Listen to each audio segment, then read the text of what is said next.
Oke, assalamualaikum warahmatullahi wabarakatuh. Jumpa lagi teman-teman Tren Quran. Jadi pada kesempatan kali ini kita akan bahas beberapa kebijakan presiden dan calon presiden yang kalau kita telusuri lebih dalam sebenarnya kebijakan tersebut adalah kebijakan yang Islami dan ada dasarnya dalam Al-Quran. Nah, kita mulai dulu dari Presiden Jokowi. Jadi teman-teman, dalam kebijakan Presiden Jokowi itu kita tahu bahwa beliau sudah membangun sekian belasan bahkan mungkin lebih dari sudah puluhan bendungan yang dibangun oleh beliau. Saya belum mengecek data soal itu, tapi dalam kepemimpinan beliau itu banyak menargetkan membangun banyak bendungan. Apa sisi Islami dari kebijakan ini, teman-teman?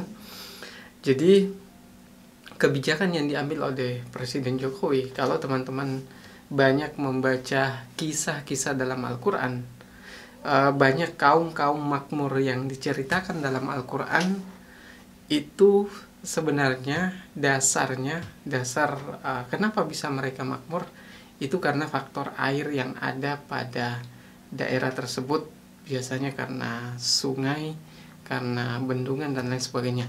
Jadi intinya kebijakan yang diambil Jokowi, kalau kita lihat efek positifnya nanti dalam jangka panjang, akan ada masa di mana banyak negara yang kekurangan air karena faktor cuaca dan sebagainya, sehingga kalau kita melakukan pembangunan bendungan yang masif saat ini, maka besar kemungkinan masalah-masalah paceklik seperti itu akan kita atasi dengan baik, karena tidak ada artinya teknologi secanggih apapun teknologi itu dalam mengelola pertanian kalau mereka tidak punya sumber daya alam yaitu air yang cukup, maka tidak ada artinya, karena matahari cukup tanpa air yang cukup juga sama saja. Atau SDM-nya cukup, sudah belajar ke sana kemari ini itu soal teknologi pertanian, tapi tidak ada air, maka hasilnya akan sama. Maka kebijakan yang diambil Jokowi itu sebenarnya kebijakan Islami, karena dalam kisah-kisah yang disampaikan dalam Al-Quran mengenai rakyat-rakyat tertentu yang diceritakan cukup makmur, itu penyebabnya adalah karena air. Oke, itu satu dari Jokowi. Kemudian saya langsung masuk saja ya. Kita ke Anies Baswedan dulu. Jadi Anies Baswedan, kalau teman-teman mengikuti kebijakan-kebijakan yang pernah dibuat oleh beliau, di antaranya membuat sumur resapan di berbagai tempat di kota Jakarta. Kalau kita mau pelajari lebih dalam, jadi teman-teman, ada pernyataan Anies Baswedan bahwa seharusnya air hujan itu jangan dialirkan ke laut atau ke sungai, dibuat berbagai cara biar air itu ke laut atau ke sungai. Lalu kemudian kalau teman-teman lihat di TikTok, banyak orang yang menjadikan pernyataan Anies Baswedan tersebut sebagai bahan olok-olokan. Tapi kita cek faktanya, apa yang disampaikan oleh beliau, teman-teman kalau pernah baca tentang mukjizat Al-Quran di surah Al-Hajj ayat 5. Jadi dalam ayat tersebut disebutkan bahwa ketika kami telah menurunkan air hujan ke bumi, lalu ada kata ihtazat warabat, dan maka bumi tanah itu akan bergetar dan mengembang. Nah, dua kata ini, jadi bergetar dan mengembang, mungkin ketika turun di masanya orang-orang Arab tidak terlalu tahu soal ini. Apa maksud dari ayat tersebut? Kenapa ketika air jatuh ke tanah disebutkan bahwa tanah tersebut bergetar dan mengembang? Ternyata ada hasil penelitian yang menyebutkan bahwa ketika air hujan turun ke tanah, air itu akan terjadi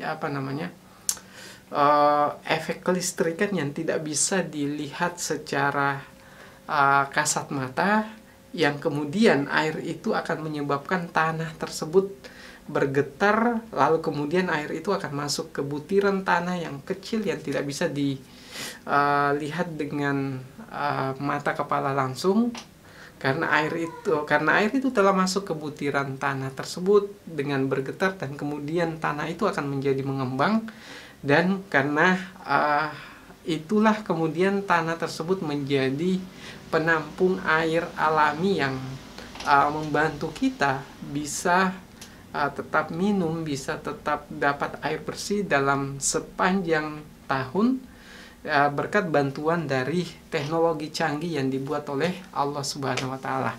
Jadi apa yang dibuat oleh Anies Baswedan, kebijakan untuk memasukkan air itu ke dalam tanah, itu sangat islami menurut saya, dan banyak kebijakan-kebijakan beliau yang menurut saya pantas bagi saya pribadi. Alasan saya untuk memilih beliau sebagai calon presiden 2024. Banyak calon, ada 2 calon lagi, misalnya Ganjar. Kalau Ganjar kelebihannya dia juga suka belusukan sama dengan Jokowi. Hanya satu hal yang mungkin saya tidak tertarik untuk memilih Ganjar, karena saya khawatir bahwa itu hanya akan terjadi copy paste dari Jokowi ke Ganjar nantinya.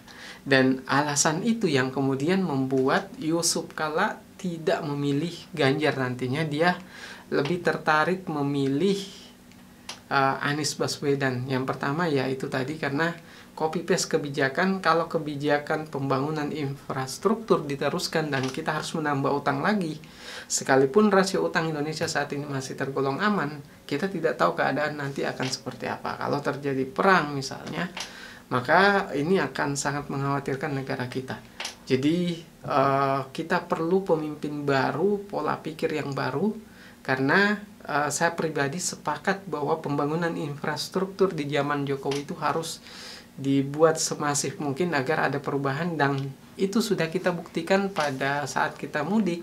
Itu tidak ada lagi macet seperti yang kita lihat di tahun-tahun sebelumnya. Sekalipun tetap ada yang macet, tapi tidak separah di tahun sebelumnya karena infrastruktur yang sudah tertata. Kemudian kenapa saya tidak tertarik dari Ganjar, yaitu soal tadi, soal utang yang seharusnya tidak diteruskan lagi. Yang kemudian soal Prabowo kalau kita lihat, beliau orangnya sekalipun purnawirawan jenderal, tapi beliau bisa legowo menerima kekalahannya ketika 2 kali kalah di pemilihan presiden, dan beliau juga sudah mendapat pernyataan positif dari Gus Dur bahwa diantara orang-orang yang ikhlas itu diantaranya adalah Prabowo. Mungkin itu kelebihan Prabowo, tapi kalau dari sisi kebijakan saya belum melihat kebijakan beliau, karena beliau mungkin belum pernah menjadi gubernur, tapi sempat menjadi menteri. Kebijakannya juga lumayan cukup baik, karena alutsista perlengkapan perang TNI mulai dibenahi sedikit demi sedikit.